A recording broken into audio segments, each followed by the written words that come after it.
What's going on? This is Andy Francis. I'm checking in with you before the No House Advantage 20K Thursday Night Football Showdown.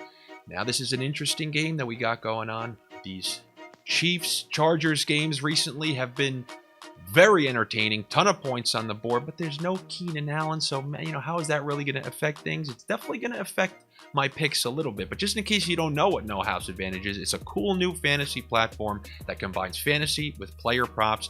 They allow you to put those together and make fistfuls of cash. You can either play in a Pick'em tournament like the one we're going to be entering tonight, or you can play against the house and earn up to 20 times your entry. 20 times? 20 times. Ferris Bueller, even though it's not 20. Some of my picks are guided by Stokastic projections and their optimal lineups. You can find that on Stokastic. But you know what I did tonight? I'm going full Andy Sniffs. The first of my 5 picks that I'm going to give you is the Juju Smith-Schuster over 50.5 receiving yards. Now, if you watched that last game, he was a focal part of the offense. We were wondering how exactly they were going to fill the Tyreek Hill void. Now, I'm not saying he did that, but he clearly was an integral part of the game plan. He had 9 targets in that game against Arizona, and he only trailed Travis Kelce's brother. No, but he was an offensive lineman. But Travis Kelce had only 1 more target than Juju Smith-Schuster, and you're giving me 50.5 receiving yards in a game that should probably have points in their home opener with Patrick Mahomes as their quarterback. Absolutely for me. Now, the other guy that they brought in, I'm not as high on. Marquez Valdes-Scantling. I'm going to go under 3.5 catches. And right now, if you're thinking, wait a minute, he had 4 catches in the last game. Why would you do that? Well, he also only had 4 targets in the last game. So if you tell me that he's going to get another 4 targets, I don't know if you've ever watched Marquez Valdes-Scantling, but he's usually good for 2 drops a game, maybe 3. I'm taking the under 3.5 for Scantling. Then I'm going to go to the other side of the ball. Like I quickly mentioned before, there's no Keenan Allen. So that void has to be filled in other areas. I'm going to go directly to one of the areas that we've seen that void filled before, and that's Austin Ekeler, especially after he had a lackluster game in regards to his typical standards. I'm going to take the over 39.5 receiving yards. Like I said, there's no Keenan Allen. It's a perfect rebound spot for him.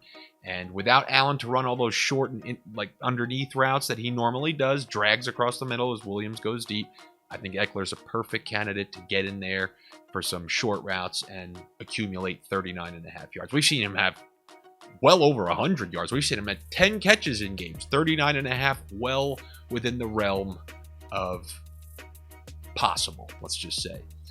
Now, you may say, well, you must think Herbert's going to have a good game if you're taking Ekeler to go over 39.5. No, not really. This is weird. I know you just heard me take the over on Ekeler, but I'm taking the under 289.5 passing yards for Justin Herbert.